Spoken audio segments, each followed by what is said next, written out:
మంచిర్యాల జిల్లా కేంద్రంలోని వికాస్ నగర్ వద్ద ఎస్సీ వర్గీకరణపై సుప్రీంకోర్టు తీర్పుతో మాదిగల ఉపకులాల సంబరాలు అంబరాన్నంటాయి.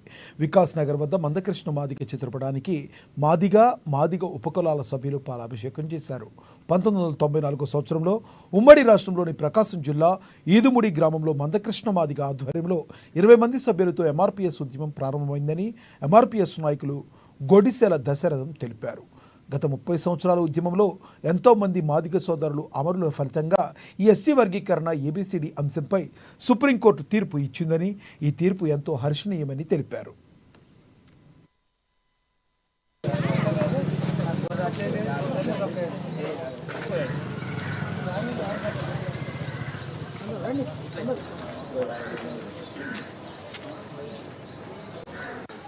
జై మందకృష్ణ.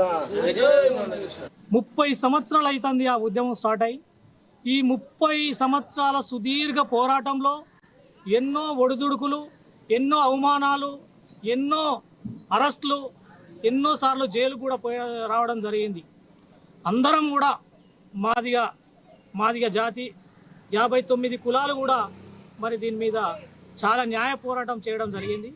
మరి ఏదైతే ఈ 30 సంవత్సరాల న్యాయ పోరాటంలో మరి అంతిమంగా మరి పార్లమెంటు మరి 7 సభ్యుల ధర్మాసనంలో 6 సభ్యులు జడ్జీలు మరి న్యాయ తీర్పు, సుప్రీంకోర్టు న్యాయ తీర్పు ఇవ్వడం జరిగింది. దానికి మేము స్వాగతిస్తూ ఉన్నాం.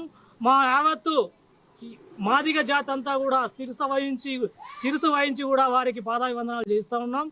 అదేవిధంగా ఏదైతే ఎంఆర్పిఎస్ అనేది 59 కులాలకు న్యాయం జరగాలి, ఏబిసిడి వర్గీకరణ అనేది మరి అందరికీ న్యాయం జరగాలి కాబట్టి దాని మీదనే 30 సంవత్సరాల ఉద్యమం చేయడం జరిగింది. అందులో భాగంగానే మరి ఏదైతే మరి 59 కులాలలో మరి అందరూ కూడా మాకు సహాయ సహకారాలు అందరూ అందించి ఈ 30 సంవత్సరాలు మరి అగ్ర కులాలు కానివ్వండి, అన్ని పార్టీల నాయకులు కూడా కానివ్వండి మరి మమ్మల్ని ముందుకు నడిపించడం జరిగింది.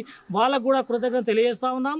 అదేవిధంగా ఏదైతే మరి నరేంద్ర మోడీ గారు మాకు మాట ఇచ్చారో ఆ మాట ప్రకారము వారు నిలబెట్టుకోవడం జరిగింది. వారికి కూడా కృతజ్ఞత తెలియజేస్తూ ఉన్నాం.